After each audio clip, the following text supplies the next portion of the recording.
O my God, assist thy loved ones to be firm in thy faith, to walk in thy ways, to be steadfast in thy cause. Give them thy grace to withstand the onslaught of self and passion, to follow the light of divine guidance. Verily, thou art the powerful, the gracious, the self-subsisting, the bestower, the compassionate, the almighty, the all-bountiful. Oh, thank you so much, David. Let's see now, go back to the view and see if Tim is here. Tim? Yes. Go for it, please. So blind hath become the human heart that neither the disruption of the city, nor the reduction of the mountain and dust, nor even the cleaving of the earth can shake off its torpor. The illusions made in the scriptures have been unfolded, and the signs recorded therein have been revealed, and the prophetic cry is continually being raised. And yet all, except such as God was pleased to guide, are bewildered in the drunkenness of their heedlessness. Witness how the world is being afflicted with a fresh calamity every day. Its tribulation is continually deepening. From the moment the Sunni Rayas Tablet 2 Rayas was revealed until the present day, neither hath the world been tranquilized, nor have the hearts of its peoples been at rest. At one time, it hath been agitated by contentions and disputes. At another, it hath been convulsed by wars and fallen a victim to inveterate diseases. Its sickness is approaching the stage of utter hopelessness, inasmuch as the true physician is debarred from administering the remedy, whilst unskilled practitioners are regarded with favor and are accorded full freedom to act. The dust of sedition hath clouded the hearts of men and blinded their eyes. Ere long, they will perceive the consequences of what their hands have wrought in the day of God. Thus warneth you he who is the all-informed, as bidden by the one who is the most powerful, the Almighty. Wow. Thank you so much, Tim. Jane, are you ready? Yes. It's an honor to introduce our distinguished speaker this evening, Dr. Augusto Lopez Claros, who's a leading international economist with over 30 years experience in international organizations, including the World Bank, where his team was responsible for the bank's influential Doing Business report, the World Economic Forum in Geneva, where he served as chief economist and editor of the forum's flagship publication, the Global Competitiveness Report, and the International Monetary Fund, where he was the resident representative in the Russian Federation during the 1990s. He bookended service on international organizations and academia, first as professor of economics at the University of Chile in Santiago, and recently serving as a senior fellow at the Edmund Walsh School of Foreign Service at Georgetown University. Some of you may be familiar with the teachings of Baha'u'llah, the prophet founder of the Baha'i faith, that we are all here to work for the betterment of the world and to live together in concord and harmony. To accomplish this, Baha'is strive to gain a more profound understanding of the teachings of Baha'u'llah and apply these teachings to the needs of society. Dr. Lopez Claros' life exemplifies this teaching and action. He is a leader of thought in promoting global prosperity and is a much sought after international speaker at the world's leading universities, think tanks, and international organizations. His publications elevate the discourse, contributing to issues of global governance, ethics, development, and sustainability, the equality of men and women, and climate change. Look for such titles as Strengthening Innovation for the Prosperity of Nations, Equality of Women, Prosperity for All, and International Cooperation, Ethics, and Climate Change. For us, Dr. Lopez Claros is a stalwart pillar of the Bashir Allahi firesides, always willing to give of his time and always keeping his commitment, even if it means speaking when he's not feeling well, even when it means waking up at 2 in the morning to address us from his home in Europe. Tonight, we are happy to report that Dr. Lopez Claros is in this country and will share some thoughts on the future of democracy, a Baha'i perspective. Please join me in welcoming Dr. Lopez Claros. Thank you very much, Jane, for that very warm and perhaps undeserved introduction. I wanted to tell you that the thoughts that I will be sharing with you are based on a talk I gave in the Swedish Parliament in December of 2021, a couple of months ago. I was invited by a couple of parliamentarians on the 100th anniversary of Swedish democracy to share some thoughts about democracy in the next 100 years. But I think that what I said on that occasion very much applies to democracy more generally, not just in Sweden on that important anniversary, but more generally. Certainly in the United States, which is the country where most of you live at this particular point.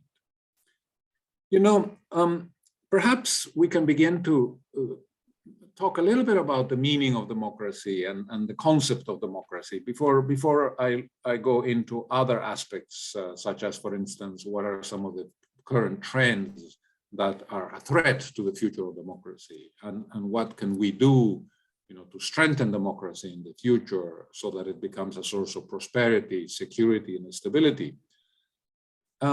There was a famous American philosopher by the name of Robert Hutchins.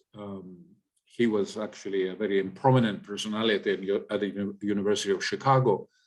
And he said that two distinguishing characteristics of democracy were equality and justice. And that these concepts in turn were derived from a concept that all people, regardless of their background, are rational and they're spiritual. And he said that because we have the capacity as individuals, and no matter where we come from, for rational thought, and we have the capacity to exemplify in our dealings justice, democracy becomes possible as a form of governance.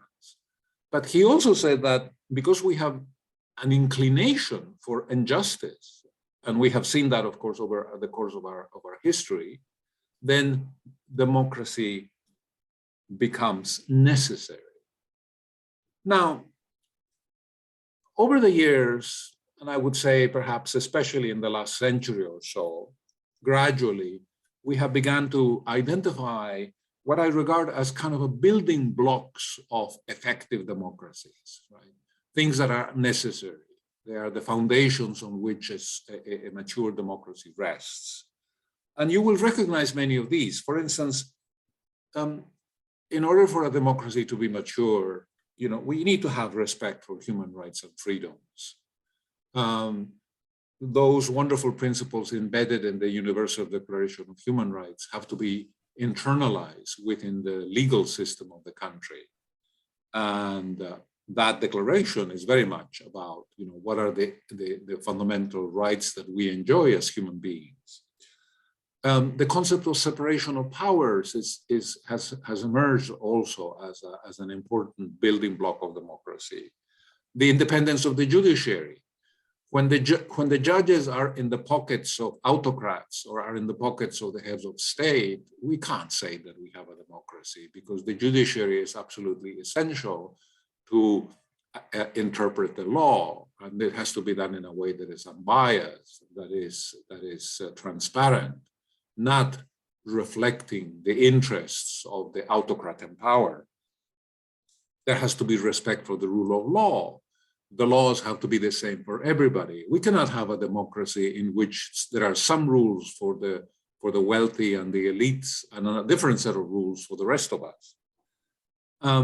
For democracy, it is important that we have the legitimization of political leaders from time to time through free and fair elections. There are aspects of accountability and transparency, consultation and participation.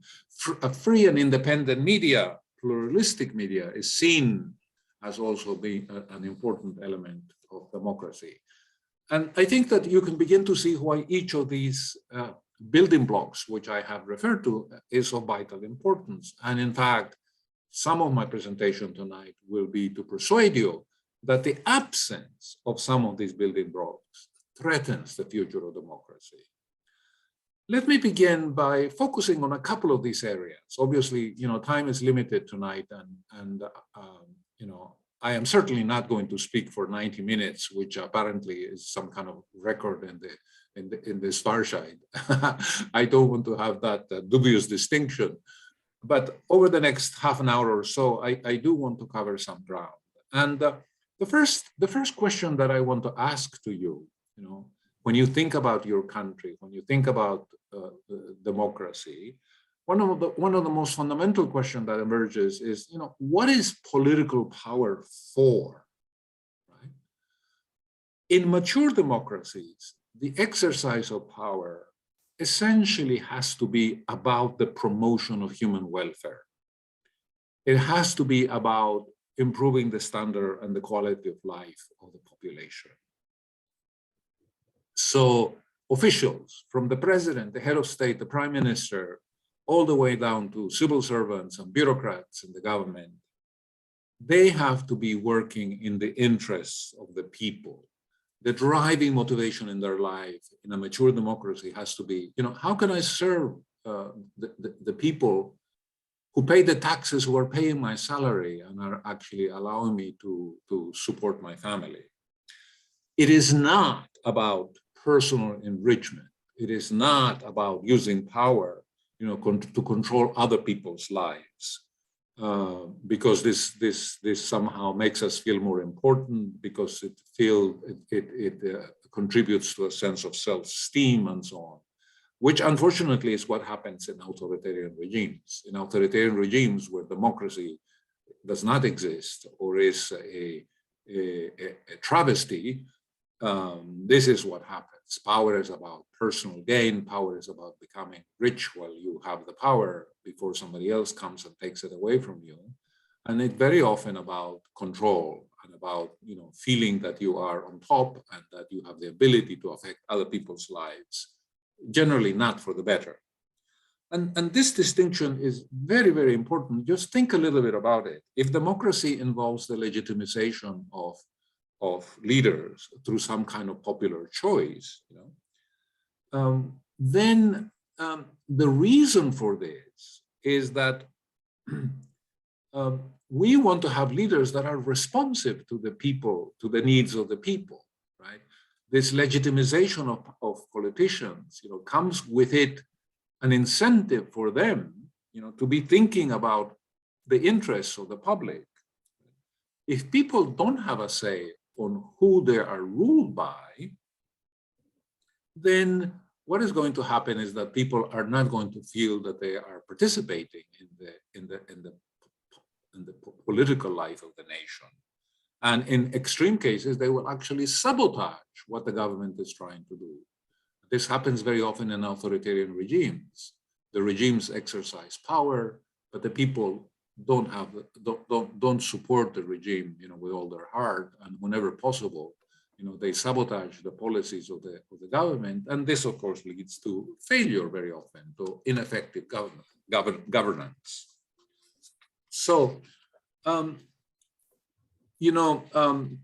one of my favorite economists, Amartya Sen, an Indian economist who won the Nobel Prize in 1998 for a lifetime of very, very creative and imaginative work, he said that governments that operate in an environment of political legitimacy, that these governments tend to encourage beliefs and understandings in the population which are beneficial for society. And he gives the example of gender equality. He says mature democracies have made much more progress in promoting the idea that men and women should have equal rights, and that equal access to education and opportunities and privileges. Right? Abdul Baha, the head of the Baha'i community, between 1892 and 1921, and whose the 100th anniversary of whose passing we commemorated just a couple of months ago. He gave a talk in Paris, and he was speaking about poverty, and he was using very strong language referring to poverty that is degrading and demoralizing. And he said something that I thought was very strong language. He said, when we see poverty allowed to reach a condition of starvation, it is a sure sign that somewhere we shall find tyranny. Now, isn't that interesting? Abdu'l-Baha establishing a connection between the prevalence, the existence of poverty on the one hand, and authoritarian forms of government on the other. Right? And I think it's a tribute to the keen insight and understanding of Abdu'l-Baha of economic and social issues that Amartya Sen, this world famous economist, many decades later, made an observation which actually validates what Abdu'l-Baha said in Paris in 1912. He said that there are no instances of famine as extreme hunger, ever occurring in any independent country with a democratic form of government and a relatively free press. And then he asked the question, well, what are the countries and what kind of governments do they have where famine has prevailed, where we have evidence of famine? And he says the only countries where we have had a famine over the last several hundred years are, again, authoritarian societies, modern technocratic dictatorships, and newly independent countries run by despotic leaders or intolerant single parties. Right? So how interesting. Sen essentially confirms the thesis of Abdu'l-Baha that there is this very direct connection between the existence of extreme poverty and starvation on the one hand, and the kind of government that prevails in the country. And he speaks specifically of tyranny. When I was giving this talk in Sweden a couple of months ago, my co-host, the person who was posing questions to me throughout the presentation, was herself a doctor. And I took advantage of her profession to point out to her that there was a study done recently in one of the top medical journals in the world called The Lancet. And in The Lancet, they have established without any ambiguity that people have a higher life expectancy in democratic regimes than they do in autocracies, in authoritarian governments. So actually democracy has implications for the length of your life. Not only that, but actually democracies have lower rates of incidence of non-communicable diseases, such as heart disease and stroke, than in authoritarian governments. So again, here, just as Abdu'l-Baha established a connection between poverty and democracy, or the absence of democracy, there appears to be a connection between democracy on the one hand and your health on the other. Right? You are healthier and you will live longer if you live in a democratic regime. And of course, the more mature this democratic regime is, the better. Now, obviously, you know very well that while these are sort of important principles of democracy, democracy is under threat throughout the world, including the United States. Just for you to know, the Economist, which is the Economist Intelligence Unit, which is a kind of a group of researchers attached to an important magazine in the United Kingdom, a global magazine, does annually a kind of classification of political regimes in four groups. You can be a full democracy, you can be a flawed democracy. I hope you understood the meaning of that word, flawed. And then you can be an authoritarian regime, and then there is something that they call a hybrid regime, which is a mixture of some elements of democracy and some elements of autocracy. And last year, for the first time in many years, they downgraded the United States from a full democracy to a flawed democracy. Now, democracy it's like a living organism, you know. It's not going to die because there is an assassination in an ambush. No, democracy withers away. It is democracies become weak and flawed or disappear altogether as a result of apathy, indifference, undernourishment. You know, it's like a plant. You have to love it, you have to water it, you have to nourish it. You can't forget it and go out on a holiday for 3 weeks and expect that the water will be happily waiting, that the plant will be happily waiting for you upon your return. It has to be constantly cared for. So I want to refer to 3 specific threats to democracy, which I think are prevailing in the world today, to a greater, to a lesser extent, in virtually every democratic country that I am familiar with. One of them is what we Baha'is call extremes of wealth and poverty. We have a serious problem of income disparities in the world. There is a sense that is becoming more and more prevailing that the economic system that we have, it delivers growth, but it doesn't deliver growth in a way that is even-handed, that is equitable, that is to the benefit of all members of society. There has been a massive concentration of wealth in the last many decades. And the COVID-19 has actually intensified this process. Now, I'm an economist, as Sarah kindly pointed out, and we economists have been studying inequality for many, many decades. And as far back as the 1980s, we knew that if income inequality goes up, there is a higher probability of the breakdown of democracy. Not only that, but if income inequality goes up, those countries that may be sort of making the transition, into democracy, that transition will be delayed for many more years when income inequality goes up, right? And there is a logic for this. I mean, this conclusion, which I have just pointed out, actually is the result of econometric studies, done by serious experts. But you can think of the intuition behind these studies, and I think the intuition is actually quite easy to grasp.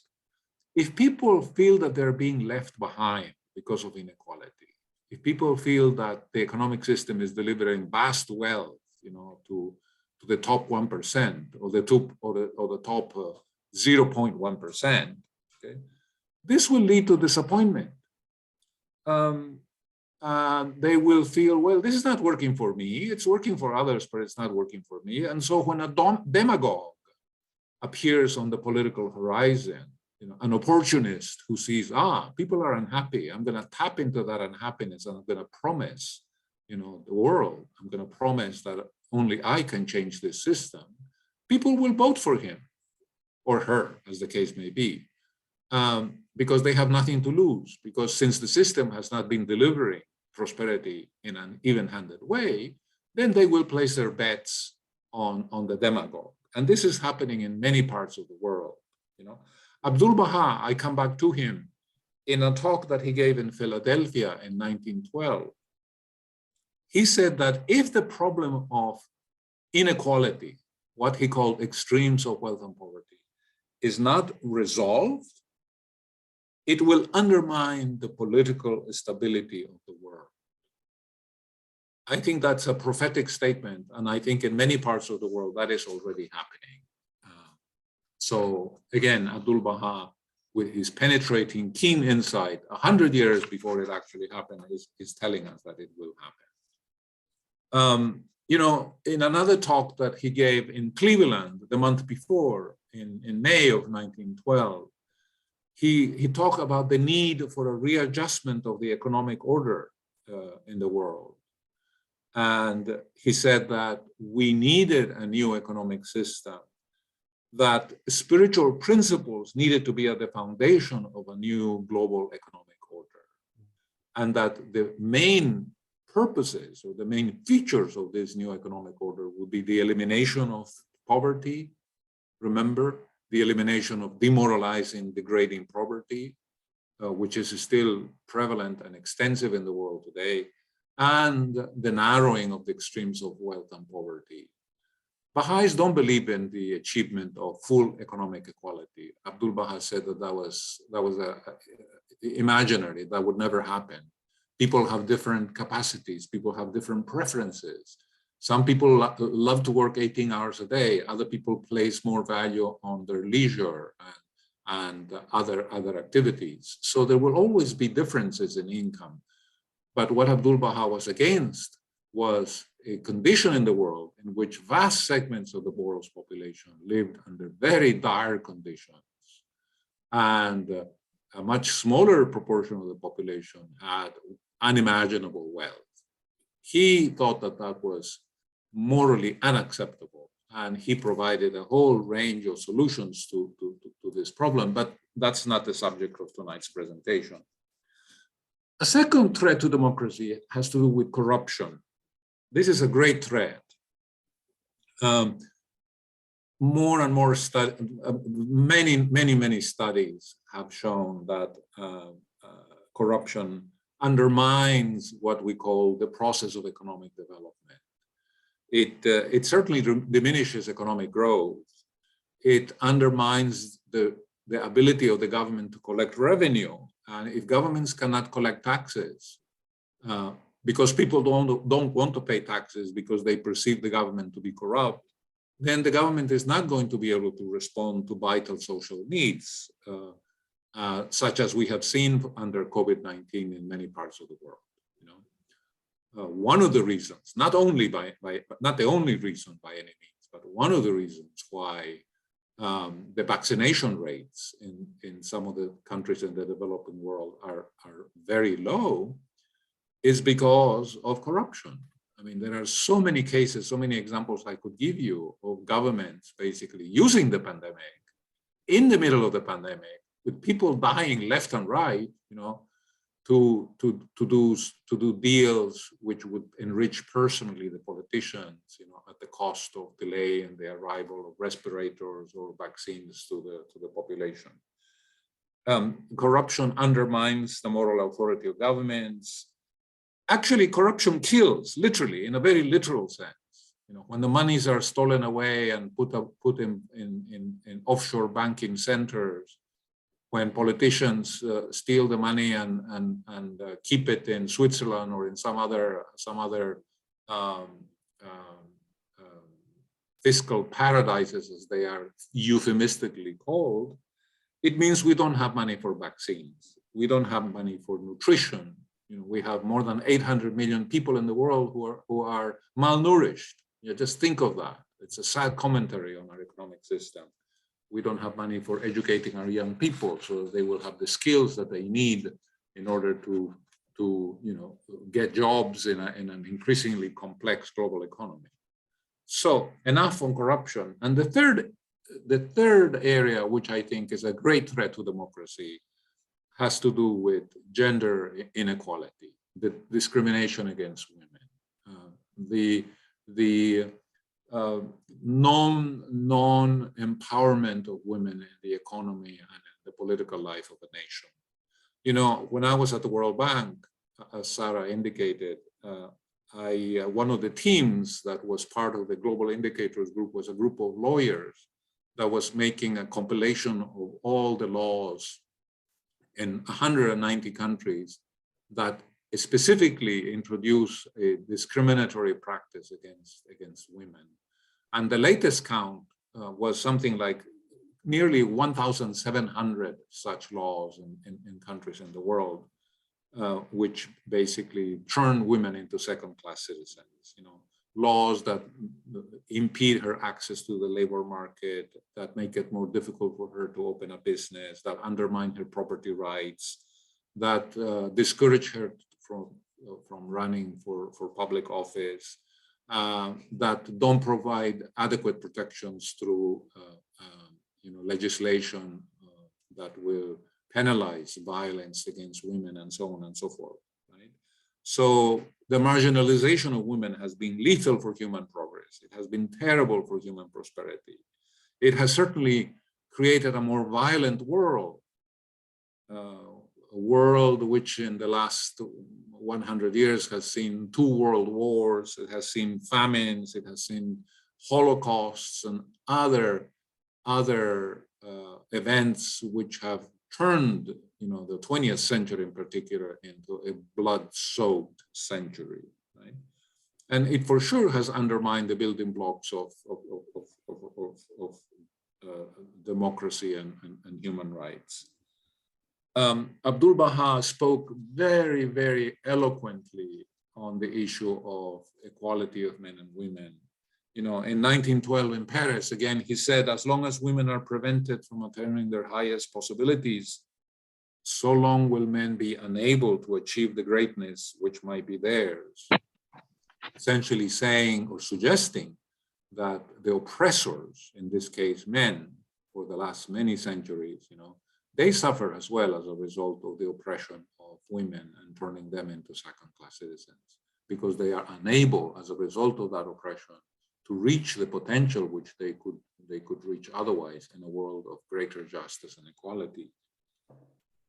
In Philadelphia in 1912, Abdul Baha gave a talk where he established a connection. It's interesting. Abdul Baha his thinking is so far ahead of time. Just as he established the connection between poverty and the political regime, tyranny, he established a connection between peace and gender equality. And I'd like to share with you, what I think is a very eloquent statement on his part on this connection between peace and gender equality at the talk that he gave in Philadelphia in 1912. He said, equality between men and women is conducive to the abolition of warfare for the reason that women will never be willing to sanction it. Mothers will not give their sons as sacrifices upon the battlefield after 20 years of anxiety and loving devotion in rearing them from infancy, no matter what cause they are called upon to defend. There is no doubt that when women obtain equality of rights, war will entirely cease among mankind. This is a very strong statement because Abdul Baha is essentially establishing a precondition for the existence of world peace. He says, until we have gender equality, it's not going to happen. Until we subjugate women and we discriminate against them, we will continue to have a world characterized by violence, by the shedding of blood, and the kinds of things that we see in the world today. There is a resurgence of militarism in the world today. We have tensions between the global powers, right? And I think one of the reasons is because women are not politically empowered. They are very often absent from the corridors of power. So we need to move to a world in which women are equal partners with men, not just in the home, but also in the boards of corporations, in the chambers of parliament, and all other arenas where decisions are made. This is absolutely vital. Now, let me conclude by talking a little bit about the sort of future of democracy. The current debate in the academic community, in policymaking circles, among governments, about the future of democracy takes place against the background of this rising superpower tensions. It's a little bit like the return of the Cold War. During the Cold War, the tensions were between, the Soviet Union and its allies, and America, the United States, and its allies. And that basically established the kind of the context in which everything else was analyzed and examined. I have a little different angle on the future of democracy. And I begin by basically saying that the problems that we face today, and I'm just going to enumerate 3 or 4 of them: climate change and its consequences, the renewal of the arms race, the malignant uses of technology and science, our vulnerability to viruses, which we have felt so powerfully during the last couple of years, and many others. The list is long and I don't have the time, but you are familiar with many of them. These problems will require much stronger forms of international cooperation for us to find solutions to them. So my thesis is that the future of democracy is linked very much to how democratic countries like Sweden, like the United States, like Germany, like Spain, and many others as well in the developing world, Uruguay, Costa Rica, and so on, how these countries are able to work with other democracies and other large countries operating under different political regimes to help solve these global problems. Because if we don't solve these global problems, then people will ask themselves, what does it matter whether I live under a democratic regime or whether I live under an authoritarian regime? If the political systems are not able to deliver solutions to climate change, if we'll all be living in the next 50 years, under the shocks and the calamities brought about by climate change, then it doesn't matter, right? So it is absolutely essential for the future of democracy that we are able to find solutions to these problems. Right? Abdul Baha in 1906 wrote a very important message to a Scottish lady by the name of Jane Elizabeth White. She was the wife of a minister, a Protestant minister, and she was a very great admirer of the Baha'i writings and the Baha'i teachings. And in this letter, Abdul Baha talks about the unity of mankind. And he says, this concept of the unity was not comprehensible to ancient societies. If you went back 300, 400 years before, nobody understood what the unity of mankind meant because of barriers to communication, barriers to transportation. Most people had a very narrow view of the world in which they lived. But Abdul Baha in that letter said, the concept of the unity of man acquires new meaning in the 20th century because of progress made in communications, in international trade, expansion of education, the emergence of an interdependent community of nations. So he says that the unity of nations, causing all the peoples of the world to regard themselves as citizens of one common fatherland, is going to be a distinguishing feature of the 20th century and the age in which we live in. Right? If we are citizens of this one common land, one common motherland, then that means that we need to broaden our loyalties, consistent with this vision of our essential kinship. We need to develop a sense of solidarity to all the human family, but not just our particular group or our particular tribe.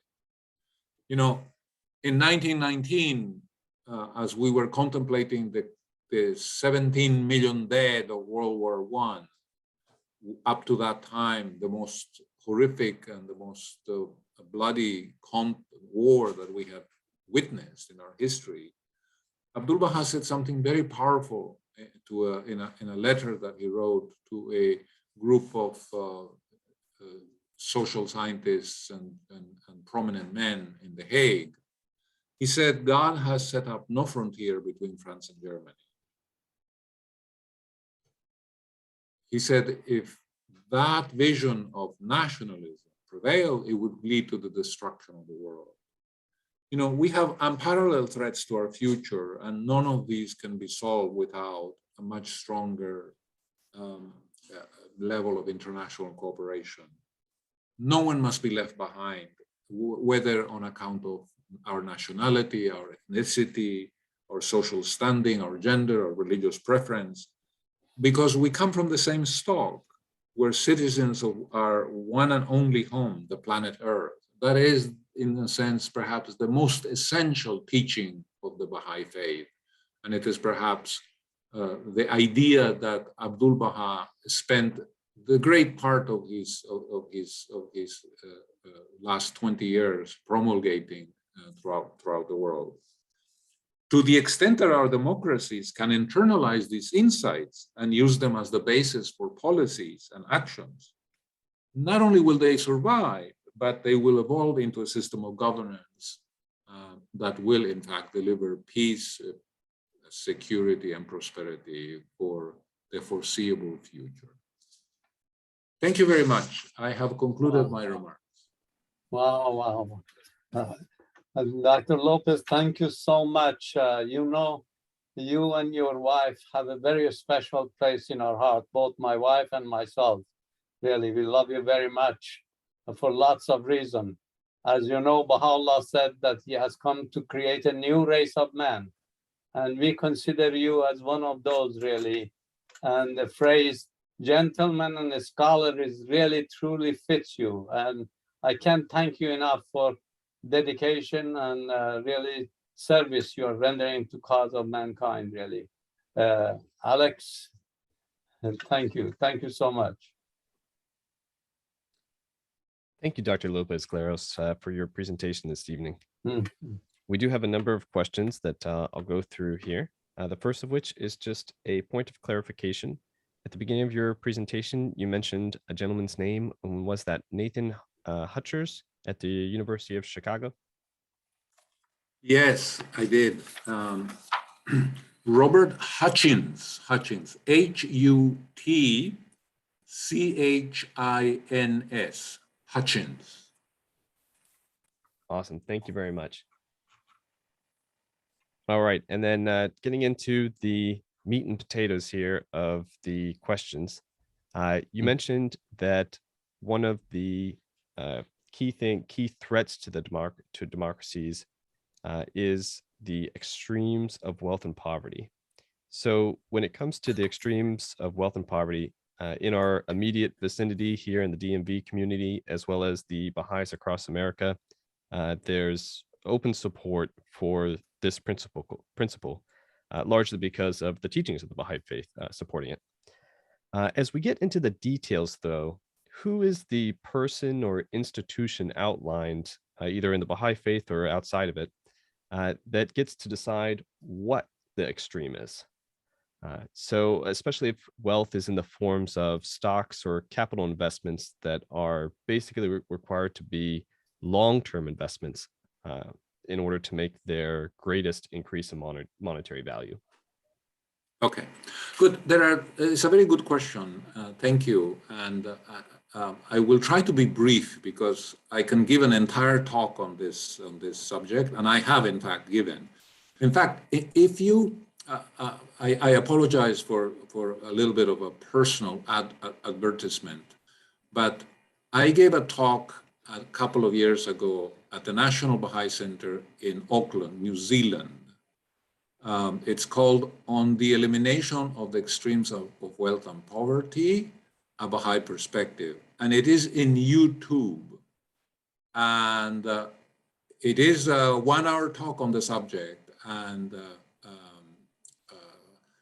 let me, not because I gave it, let me recommend it to you because it does answer the question that you have just posed very fully, all right? But having said that, let me say a couple of important points. First of all, there are two issues here when we talk about the elimination of extremes of wealth and poverty, right? One of them is the issue of poverty itself, right? And we have very, very, very sophisticated data sets that are published, for instance, by the World Bank that give us an idea of the extent of poverty in the world. There is a definition of something that is called extreme poverty, which is an income level of $1.90 per day, which if you think about it, is a very, very austere, very low level of income, right? That translates into roughly, $600–700 a year. Imagine having to live on that, and not only, you know, feed your family, but you know, pay for all your other needs, right? And according to that measure, we have more than 800 million people who are extremely poor.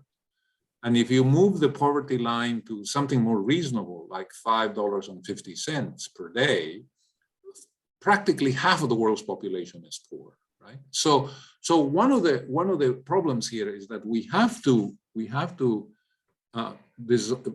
adjust our public policies, adjust our tax systems, and reformulate our spending priorities in a way that we lift these very, very poor people, you know, to a much more reasonable level of income, right?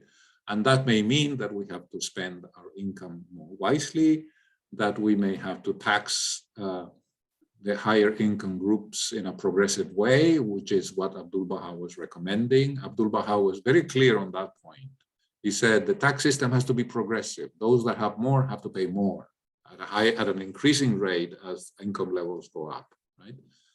And then the way that countries that have been successful at addressing the extremes of wealth and poverty, countries that are fairly equitable in the way that income is distributed, and of course economists have, you know, metrics that are used to determine the level of inequality in society.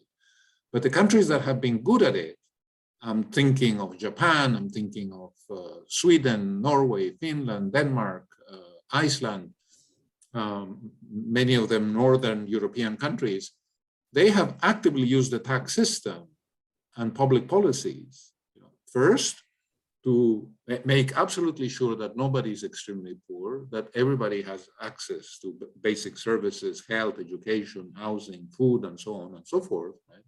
But also in ensuring that the prosperity is more evenly distributed, right? So in the short term, this has to be done at the level of national governments. It's public policies that are going to make the difference. And what I like to emphasize here is that some countries are already doing this very successfully. So it's not a lack of knowledge that is preventing to find a solution to this problem. Very often it's vested interests. It is the elites buying off the politicians so that you don't change the tax system, so that the tax system continues to benefit them. So that, as Warren Buffett once said, you know, the tax rate assessed on my secretary is higher than the tax rate assessed on myself, you know, even though he's, of course, a multi-billionaire, right? He thought that was unfair, right? You have to give him credit for at least being honest about it, right? But somehow in many of the wealthy countries, you know, the elites and the very rich manage to, through political contributions and other, you know, dubious ways, you know, to maintain the tax system in a way that benefits them. That's a brief answer to that question. Thank you. And the YouTube video that you mentioned at the beginning of your answer, I put into the chat for those that are interested. Oh, thank you so much. It's the one I gave in Auckland. That's the one, because there are other versions, but the one that you want to send is the link to the one I gave in Auckland. Okay, yep, this is the one from December 2018. Yes, thank you. And for our next question, Marilyn, if we can go ahead and have you unmute yourself and you can ask it. Thank you. Sure. Hello, Dr. Lopez Carlos. Thank you so much for your talk. It was very, very interesting. I wanted to change a direction a little bit. When you were speaking, what occurred to me is the role of education in a democracy, in creating an effective democracy, especially spiritual education, I'm thinking about. Because I'm thinking about the democracy is defined by its being a government elected by the people. So the degree to which they are spiritually educated, it seemed to me, would dictate in what way they're going to elect their leaders. And for example, if I know when I listen to people speaking about who they're going to vote for, often it's based on self-interest. You know, which leader will I choose so that I can have a job or a better job or something like that. So it seems to me that education plays a very important role in democracy. And I just was wondering if you have any comments about that. Yes, indeed, Marilyn. Absolutely, you are correct in pointing that out. You know, Amartya Sen, this Indian economist that I quoted a couple of times in my remarks, he's still alive, by the way. He you know, is in his late 80s, but he continues to write and publish. He's an incredible man. I had the pleasure of meeting him when I was working at the World Bank. But he said that, for instance, one of the reasons why we want people to be able to read and write, to become literate, and parenthetically here, we have more than 700 million people in the world who can't read and write, right? Still, you know, one of the reasons we want them to have access to this kind of basic skills is because then they can become better informed. They can read the newspapers. They can be in a better position to judge the statements made by the politicians who are looking for their votes, right? When you don't have access to these basic skills like reading and writing, for instance, then you are more likely to fall captive to the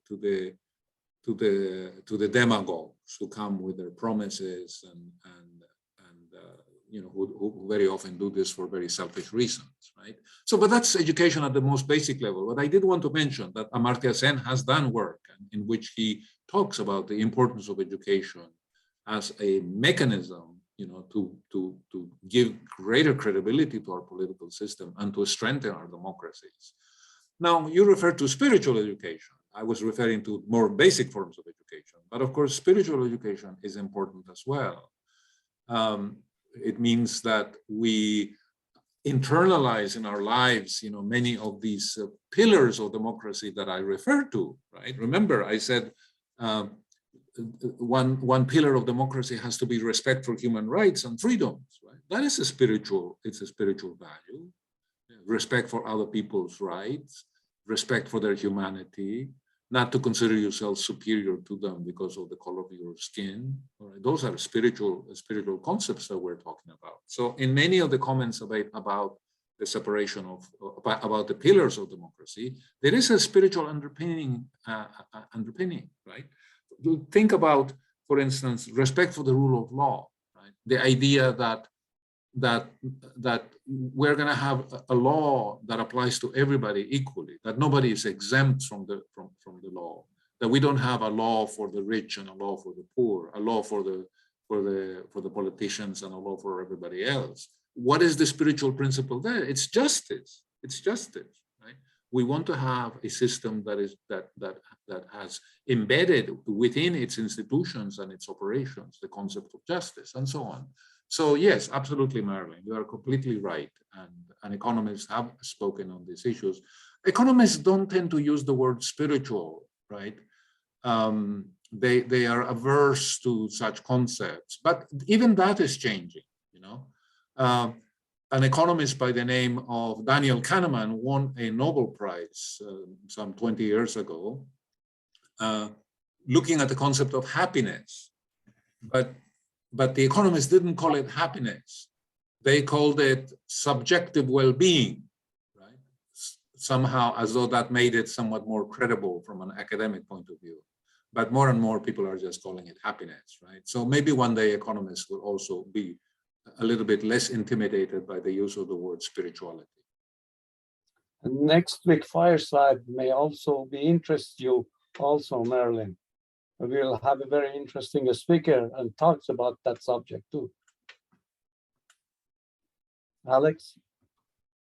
Thank you. And for our next question, going back to the concept of human welfare as one of the goals for a mature democracy, as we get down into the details, how do we measure that welfare? And to give an example, in America, we have ample wealth compared to the global populace. And as our democracy has grown in size, so has our waistline. as that appears to be where we concentrate our wealth and our ventures. As we make our way back up from a flawed democracy, how do we make sure we aren't just focusing on those same misaligned goals of increasing our own levels of obesity as compared to true welfare for the society? Yeah, all of these are very good questions. The concept of how to measure human welfare it remains kind of work in progress, right? Unfortunately, the metrics that we have to measure welfare, for instance, gross domestic product or the gross national product, are deeply flawed. And we have known about these flaws already for decades. But somehow our politicians, our leaders, have not managed to come up with a better system that, for instance, will internalize into the definition of welfare things like respect for human rights, care for the environment, issues of equity and equality, respect for the rule of law, and so on. Right? So the problem is not a technical issue. The problem is one more of political will. We are too sort of bedded to the concept of the gross national product with all its limitations, because we have had it for more than 50 years. It was actually the United Nations that in the late 1940s, early 1950s came up with this flawed metric. It was an improvement over what existed before, which was virtually nothing. But it has outlived its usefulness, and we need to come up with a better measure that it brings into some of these spiritual dimensions that are very, very important for welfare. Daniel Kahneman, whom I referred to a few minutes ago, another Nobel laureate, he established empirically that income is very important for human welfare and for happiness when it is very, very low, right? So additions to your level of income actually improve your happiness and improve your welfare if you happen to be extremely poor. But as the income rises, there comes a point when the additions of income actually reach what we economists call diminishing returns. In other words, each additional dollar of income, beyond a certain level, gives you less and less satisfaction. And the sources of welfare and happiness shift to other areas. They depend on your relationships, the satisfaction that you get from your job, your health, the extent to which you seem to be engaged in pursuing spiritual objectives in your life, and on and on and on, right? And so that was a very powerful insight, and he got a Nobel Prize for that, right? So that's encouraging, but there is still a gap between the recognition that we have very flawed metrics of human welfare on the one hand, and doing something about it, right? A few interesting initiatives. There is every year a human happiness index, which is very, very insightful. In other words, you take 180 countries in the world, you do surveys of people, and then you come up with an index that tells you where are the happiest people in the world. Do you know where the happiest people in the world are by any chance, Alex? I thought it was East Africa, but I think that was 10 years ago. Yeah, no, the happiest people in the Scandinavian? world. The happiest people in the world are in places like Denmark and Sweden and Finland and Norway. I come from Latin America, and the happiest people in Latin America? The Costa Ricans. I think that in the last report I saw, they were in 12th place, which is way ahead of the next happiest country in Latin America. So Costa Rica has done something right? So it can be done. It can be done. We mustn't become cynical. There are good governments in many different parts of the world. And they set an example for the rest of us. Thank you. Alex, I'm going to take one more question I have a dinner commitment that I have to go to, and I hope you will all be understanding. So thank you so much. Yes. Of course. Then for our last question, could you talk about the implications of competitive, self-interested electoral processes on the future of democracy? Yeah, you know, when I talked about democracy, I basically attempted to talk about important core principles, right? When I mentioned the pillars of democracy, right? You know, respect for human rights, respect for the rule of law, a free press, a free independent press, independence of the judiciary, on and on and on. You know, I was not implying that the current practices of democracy are necessarily very healthy, right? There is a distinction between fundamental core principles on the one hand and practices as they emerge in different parts of the world. Campaign contributions to politicians, you know, to buy their support. The circus that democracy has become in many countries, you know, with debates and politicians attacking each other, with the media, it's like an industry. And this is especially so in the United States, right? In the United States, you have a very unusual situation, which is that you elect your congressman every 2 years, right? Which basically means that they're in a campaign mode practically full time, right? Because as soon as they become elected, a few months go by and they're already thinking about the next campaign, right? So they're not really serving the interests of the public as much as they are campaigning to keep their jobs for the next time around, right? There are very few mature democracies where the length of the legislature is so short. Typically, in other countries, mature democracies, you know, 4 or 5 years is the rule, right? So I think we have to make a distinction between core principles of democracy on the one hand and the practices of democracy. And I would be the first one to say that very often these practices have actually corrupted the exercise of democracy. Political contributions, what is called dark money, you know, organizations which have no limit in the contributions that they make to the politicians, and therefore essentially buy them. You know, it's the economists use a term for this. It's called capture. You know, that the big money captures the political system for their benefit. Right? This is not democracy. This is corruption. And it happens in many so-called democratic countries, right? So we have to keep clear the core principles, fundamental principles of democracy from the practices, which very often are very, very corrupt. Dr. Bashir Elahi, Thank you so much, much. Dr. Lopez. I can't thank you enough, and I will be calling you again. You know that. I want you very successful stay in the United States.